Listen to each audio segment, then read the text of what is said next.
Part 1, Dramatic Hook, 250 words.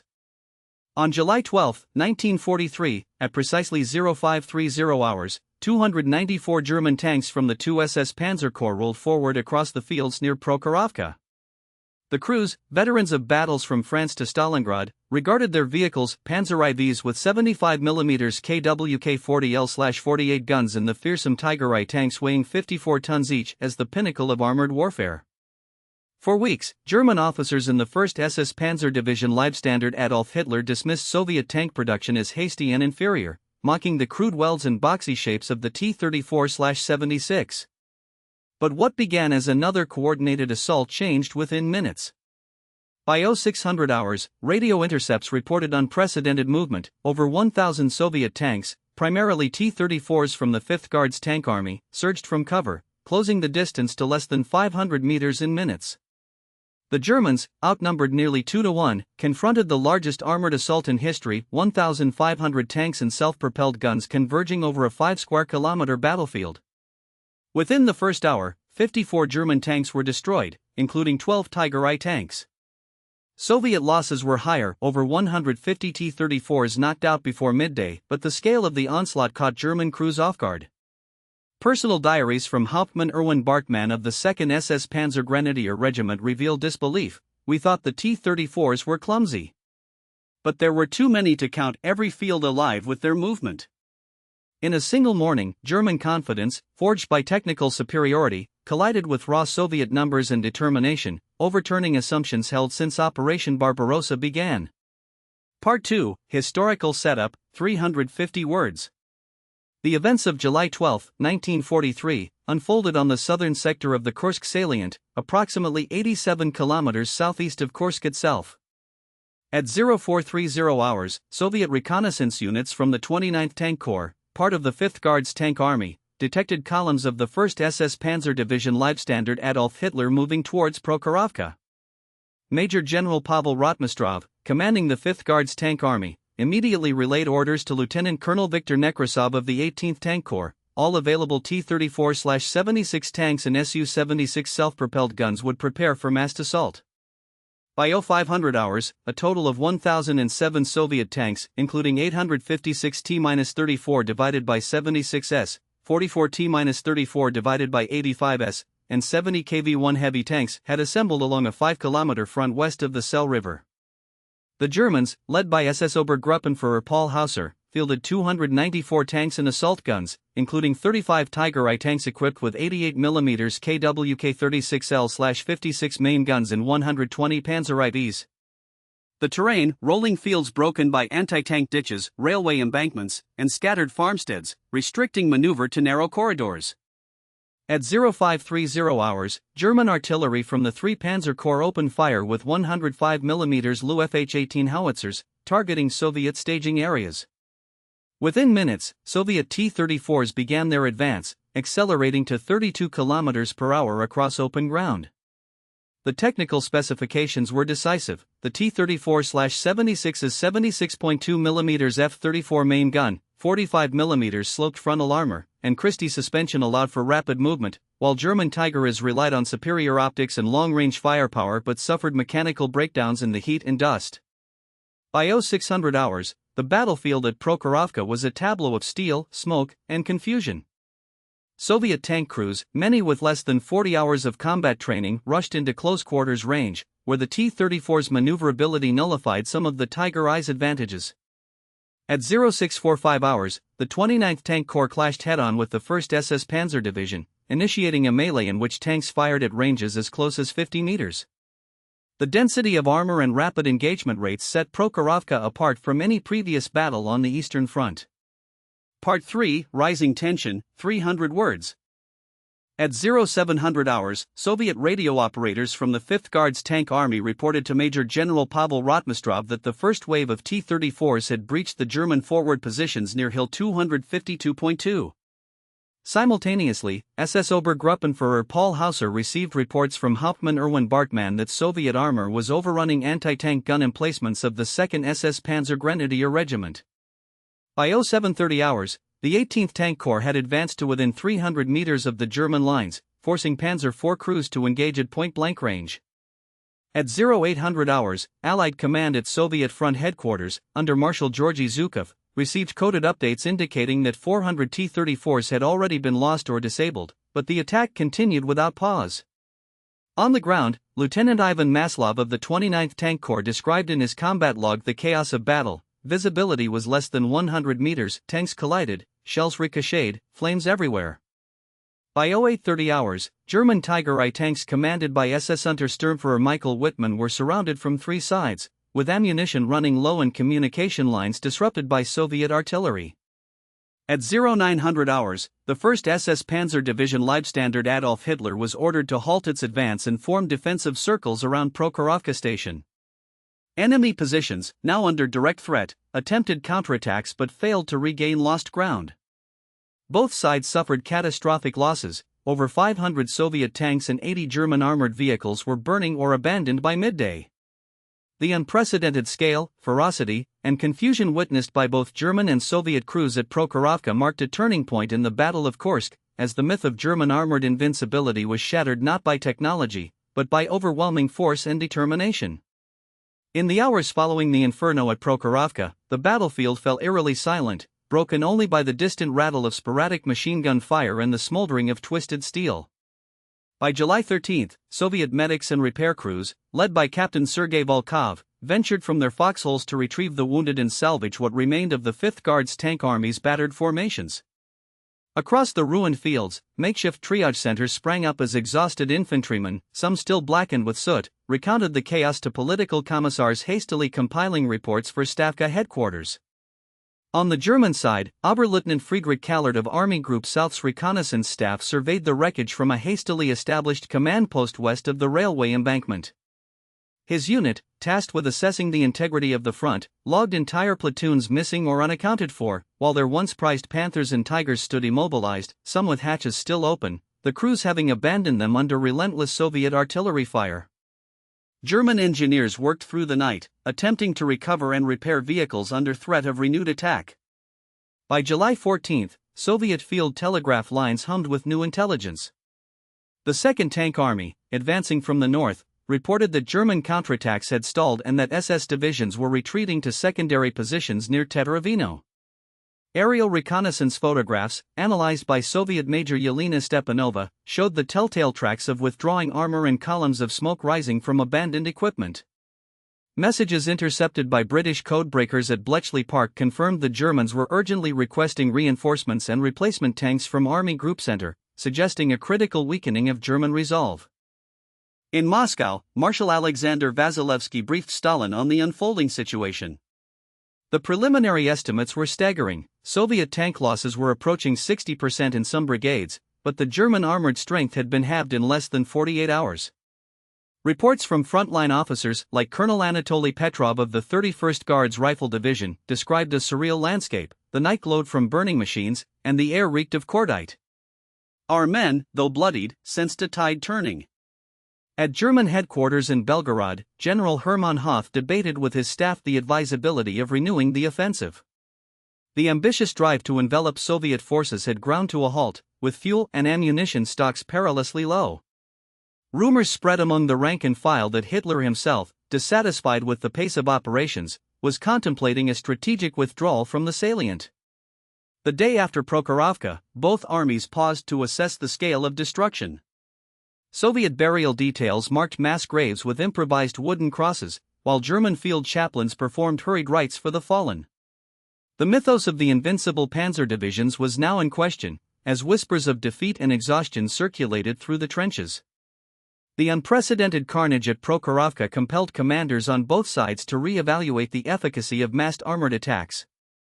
Soviet staff officers, under the direction of General Vasily Kopsov, compiled after-action reports highlighting both the heroism and the severe tactical deficiencies exposed by the battle.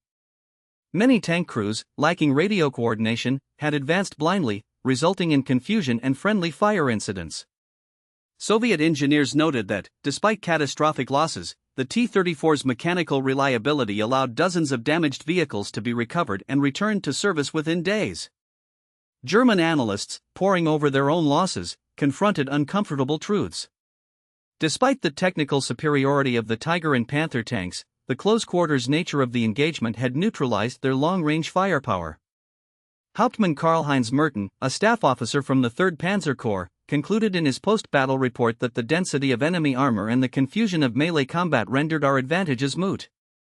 Many tanks were disabled not by direct hits, but by track damage, engine fires, or abandonment under artillery bombardment.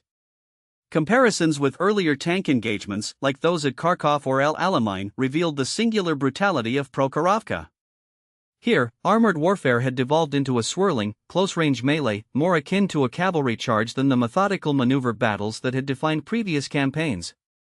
British historian Basil Liddell-Hart, analyzing intercepted German dispatches, later wrote, "Never before had so many tanks been lost in such a confined area, nor had the myth of blitzkrieg been so thoroughly tested." A key lesson emerged: technological superiority alone was insufficient without effective communications, logistics, and air support.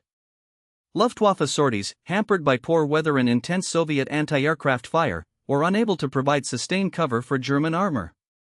The Red Army, despite massive casualties, demonstrated an ability to absorb punishment and rapidly regroup, a trait that increasingly concerned Western observers.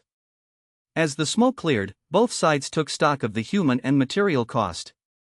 Soviet intelligence, cross-referencing decrypted German signals and aerial reconnaissance, identified a sharp decline in enemy armored reserves south of Kursk. Meanwhile, German logisticians struggled to replace lost vehicles and manpower, their supply lines stretched to the breaking point by partisan sabotage and relentless Soviet pressure. The reverberations of the Prokhorovka clash rippled swiftly through both command hierarchies. At Soviet Central Front headquarters, General Konstantin Rokossovsky convened a council of senior officers to revise operational directives. Recognizing the limitations of massed frontal assaults, new orders emphasized combined arms tactics, closer infantry-tank coordination, and the use of artillery to soften enemy positions before armor advanced. Soviet aviation units, emboldened by recent successes, stepped up sorties against German supply depots and rail junctions, aiming to further disrupt enemy logistics. On the German side, Field Marshal Erich von Manstein faced mounting pressure from OKH headquarters in East Prussia. Intelligence intercepted by Soviet agents in the Abwehr revealed frantic attempts to shift reserve divisions from France and the Balkans to the crumbling Kursk front. However, Hitler's abrupt decision on July 17 to halt Operation Citadel caught many senior officers off guard. The offensive, once vaunted as the key to regaining strategic initiative, was now officially suspended. In the days that followed, German staff officers issued orders for a phased withdrawal to pre-prepared defensive lines along the Meuse and Hagen positions. Rearguard actions were organized by Oberstleutnant Hans Ritter, tasked with delaying Soviet pursuit while critical equipment was evacuated under cover of darkness. General Hoth, his confidence shaken, instructed subordinate commanders to prioritize the preservation of remaining armored strength over risky counterattacks. For the Red Army, the conclusion of the Battle of Kursk signaled a profound transformation. Morale soared as word spread of the German retreat, and Stalin ordered preparations for a major counteroffensive along the Oral and Belgorod axes. New reinforcements, including fresh tank brigades and Katyusha rocket batteries, were rushed to the front. Political officers, like Major Ekaterina Guzarova, toured frontline units, exhorting the troops that the fascist invader can be driven from Russian soil. As dusk settled over the ravaged steppe, the survivors of Prokhorovka prepared for the next phase. The Red Army, bloodied but unbowed, stood poised on the threshold of a wider offensive. For the Wehrmacht, the realization set in that the tide on the Eastern Front had shifted irreversibly against them. The echoes of Prokhorovka would reverberate far beyond the fields of Kursk, shaping the course of the war in ways neither side could yet fully comprehend. Part 1: Lesser-known details. In the weeks following the German withdrawal from the Kursk salient, the war on the Eastern Front shifted into a grueling test of endurance, and nowhere was this more apparent than in the small, unremarked details found in soldiers' diaries and after-action reports. One such account, penned in careful script by Private Ivan Shapovalov of the 81st Guards Rifle Division, describes the dismal state of the Red Army's supply lines during the August advance toward Oral. "We march by night, boots worn thin. Bread is black and hard as stone. Water comes from the same streams as the horses. Each day, more comrades limp, their feet wrapped in rags. Shapovalov's words reveal a war fought not only against the enemy, but also hunger, exhaustion, and the ceaseless Russian mud Rasputitsa, which returned with the late summer rains, bogging down vehicles and turning every supply run into a Herculean effort. German letters intercepted by Soviet censors mirror these struggles. Oberfeldwebel Karlbecker of Panzergrenadier Regiment 394 wrote to his wife in late July, "Fuel is rationed to last drops, and spare parts arrive weeks late, if at all. We cannibalize the dead tanks to keep a handful moving. The men are gaunt, uniforms tattered. They say reinforcements are coming, but we see only more wounded, more empty spaces at mess." The reality on the ground diverged starkly from the confident communiques issued by both sides. Official records spoke of flexible defense and orderly withdrawals, but in truth, chaos reigned and discipline frayed at the seams. Further complicating the picture were environmental hazards that neither side was fully prepared to confront. The summer of 1943 brought unseasonably heavy rains to the central steppes, swelling rivers, and flooding low-lying fields. Vehicles, both Soviet and German, routinely bogged down in mud, forcing crews to abandon precious equipment.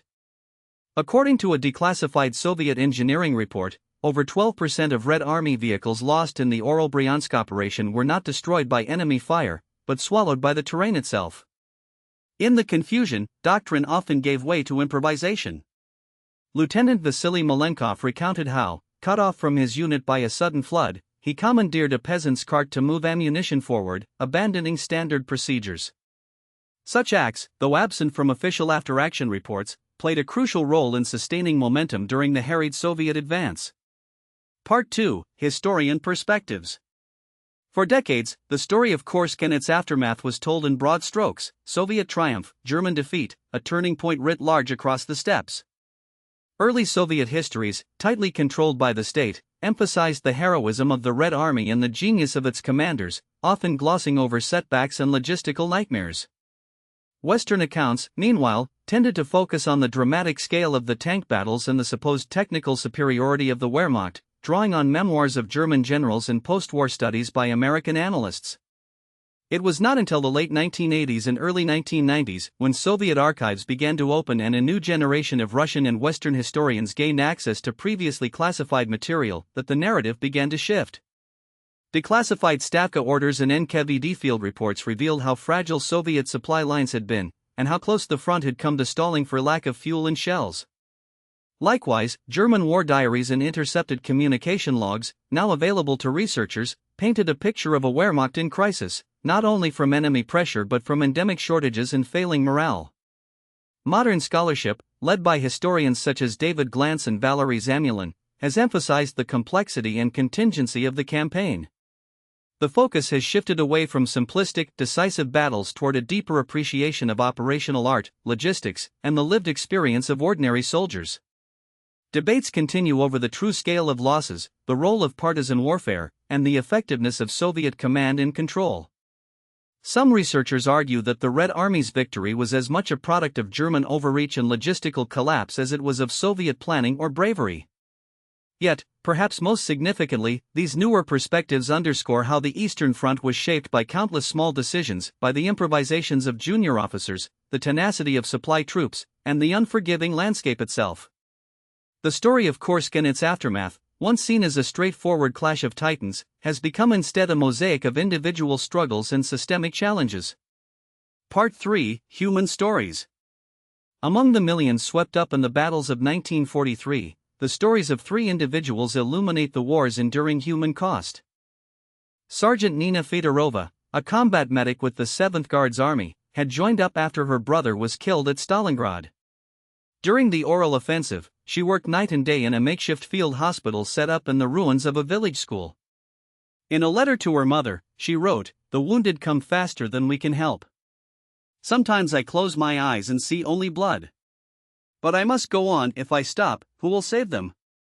Fedorova survived the war, though the horrors she witnessed haunted her.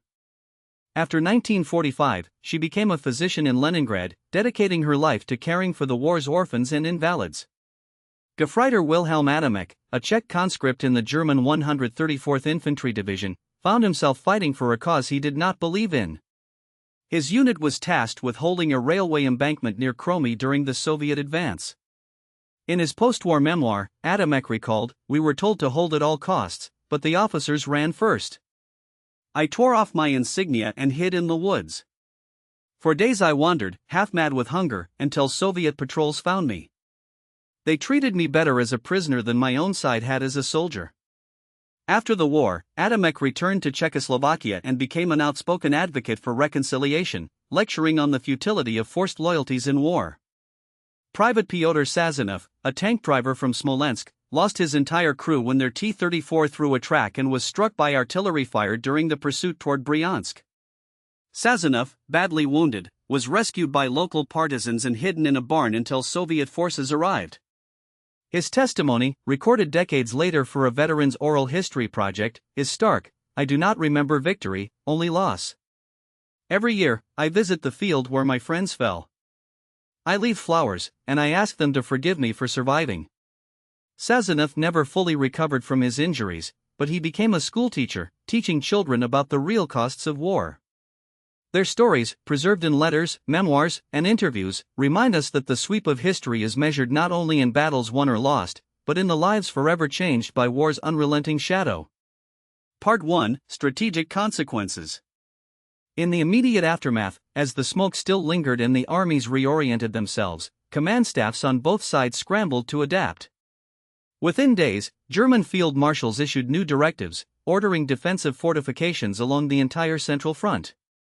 The once vaunted Wehrmacht, facing a hemorrhage of armor and experienced personnel, shifted from planning assaults to organizing orderly withdrawals. Soviet command, emboldened but wary of overextension, began to probe along a broad front, seeking weak points but also carefully rationing fuel and ammunition. The tempo of the war had changed. The initiative, for the first time, was now firmly in Soviet hands. Weeks later, the ripples spread across the Eastern Front. German army groups, battered and under strength, consolidated into increasingly rigid defensive lines. The loss of irreplaceable tanks and seasoned officers forced Berlin to abandon plans for future grand offensives in the east. Instead, resources were diverted to building the formidable Panther and Tiger tanks, but these technical marvels could not replace lost ground or shattered morale. For the Soviets, the victory sparked a chain reaction of offensives. Operation after operation pressed the Germans westward, liberating city after city. Logistical bottlenecks and infrastructural devastation slowed the Red Army's advance, but they never again relinquished the strategic initiative. By late autumn, the scale of the transformation became undeniable. The Wehrmacht's myth of invincibility, once a foundation of Nazi propaganda, had been shattered. German high command began to speak in terms of delaying actions and fighting withdrawals. Soviet planners, recognizing the opportunity, accelerated the training of fresh divisions and the mass production of tanks and artillery. The war in the East was no longer about holding a line, it was about relentless, grinding advance.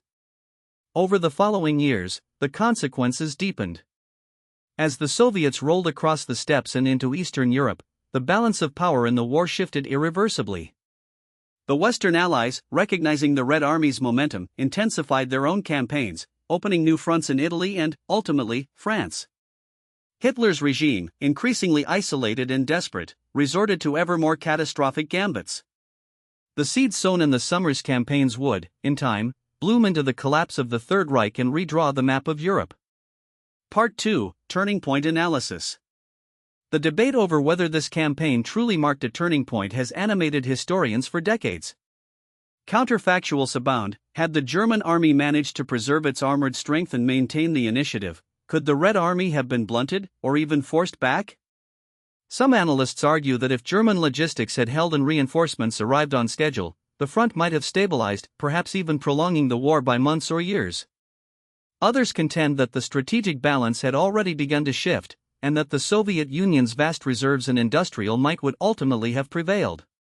Comparisons to earlier clashes, such as the encirclement battles at Kiev or the siege of Stalingrad, underscore the unique nature of this campaign. Unlike those desperate struggles, the summer of 1943 was marked not by encirclement or annihilation, but by attrition and maneuver. The fighting set new precedents for the scale of armored warfare and the complexity of combined arms operations, lessons that would echo through military doctrine for generations. The consensus among most modern historians is that this moment represented not a single, decisive break, but the culmination of a gradual shift. The Wehrmacht, already stretched thin from years of conflict, could no longer recover from catastrophic losses in men and material. The Soviet Union, having survived its darkest hours, demonstrated an ability to coordinate vast operations and absorb punishing casualties. The psychological effect on soldiers, commanders, and civilians alike was profound.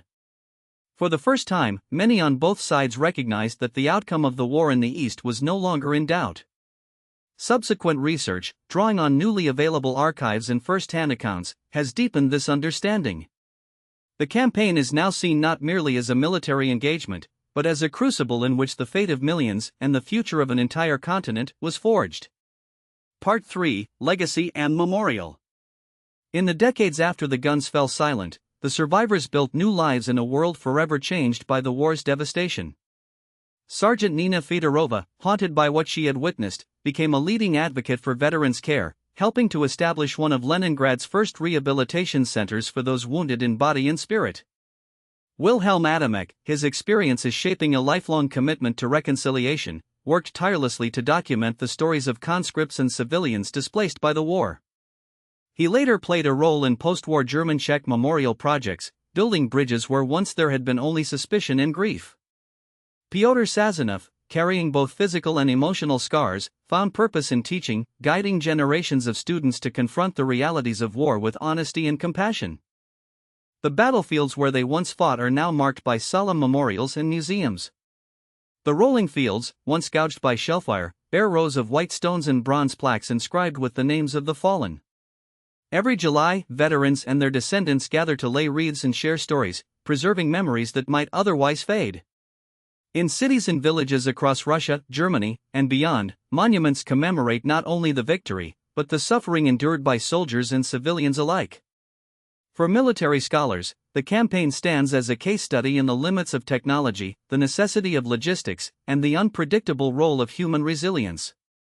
Its lessons are studied in academies and staff colleges around the world, shaping doctrine from armored tactics to battlefield medicine. And so, the legacy endures, not as a simple tale of triumph or defeat, but as a testament to the complexity of war and the endurance of those who lived through it. The Eastern Front campaign of 1943 irreversibly altered the trajectory of World War II, setting in motion the sequence of events that would bring both liberation and division to Europe. Today, more than 80 years later, its impact is etched not only in the soil of distant fields, but in the very borders of nations and the memories of millions.